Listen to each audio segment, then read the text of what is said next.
Englishman, and that's English. Hello. Humour is our topic today.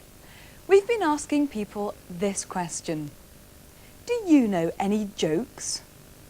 But first, this is a pet shop. And this is a mosquito. OK, so here's a funny joke. One day a man goes into a pet shop and he walks up to the assistant and he says, "Excuse me, can I have a mosquito, please?" And the assistant says, "Sorry, sir, we don't sell mosquitoes." And the man says, "Oh, well, I saw one in the window." Ho ho. Now for the next joke. Tony is staring, mirando fijamente. That's an important word in this next joke. Did you hear about the supermodel who was caught staring at a carton of orange juice? It said on it, "Concentrate." Concentrate. It means two different things. Concentrado, como el zumo de naranja, and concéntrate. So that joke was rather unkind to supermodels. Now this is an aspirin, and this is a paracetamol. Why are there no aspirins in the jungle? Because the paracetamol. Sorry?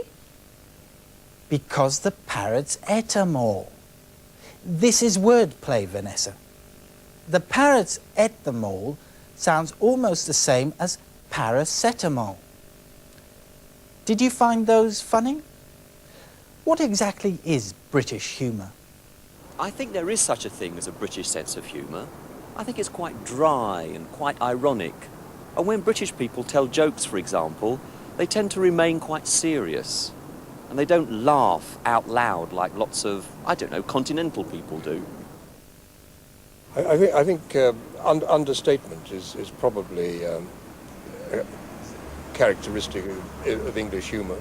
The one I can, yes, definitely, understatement. British humour is very based upon sarcasm. It's very dry, and there's a lot of playing with words. It's not a particularly visual type of humour.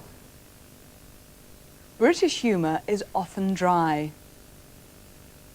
It's sometimes ironic. It can be full of understatement. Or can be based on sarcasm. And there's often a lot of playing with words. Let's have a look at some real British humour. We're off to a hotel in Torquay, in the southwest of England. There's a customer, a lady, who's a bit deaf. And she's complaining about, well, that's our question. What does she complain about?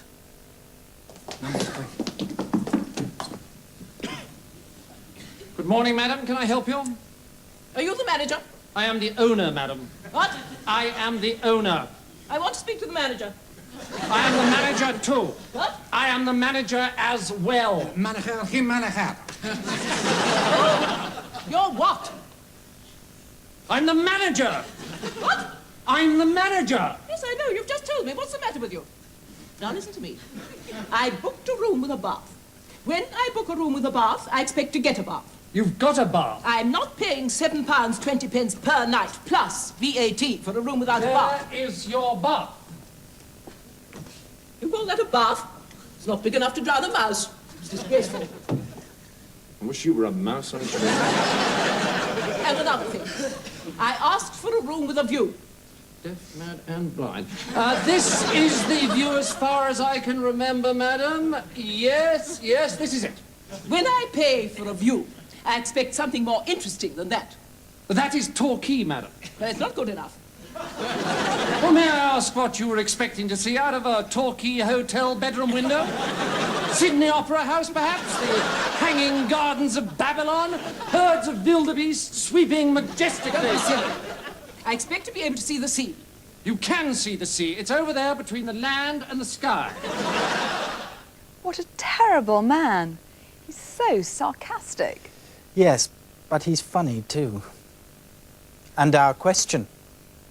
What was the woman complaining about? She complained because the bath was not big enough and because she couldn't see the sea from her room. And now it's time for the news. We're going back to the 1950s. What was happening in British comedy then?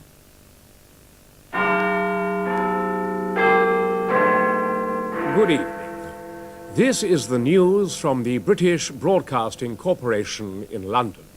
And here are the headlines for 1954. The future King of Great Britain, Prince Charles, has given his royal approval to a group of very silly British comedians. And Lucille Ball stars in the I Love Lucy show on television. But the main story tonight is the concern over the young Prince Charles. We are now going over live to our royal correspondent, Anna Pilkington, who is standing outside Buckingham Palace. Anna, what is the latest news from Buckingham Palace? Well, Trevor, I've been standing outside the gates of Buckingham Palace all day, and it's very exciting. Why? Well, it's awfully exciting to be outside the home of Her Majesty the Queen, isn't it? What about this story of Prince Charles and the goons? Well, Trevor, a spokesman for Her Majesty has just given me this statement.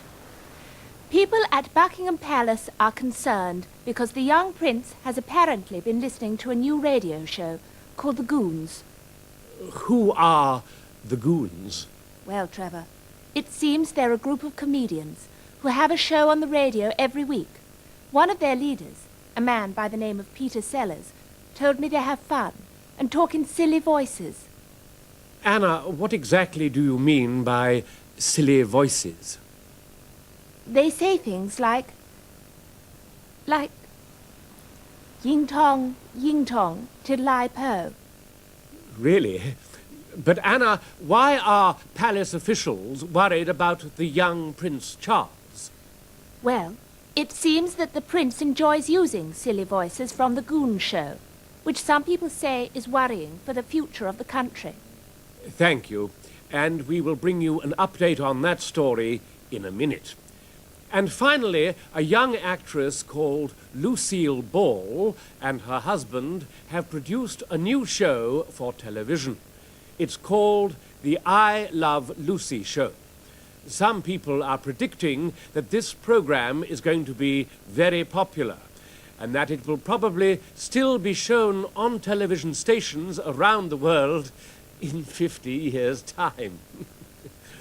And now, back to the palace. Anna, are there any further developments? Ying tong, tiddly-po. Thank you. And that's all the news from the BBC in London. Good night. Ying tong, tiddly-po. That really is very silly.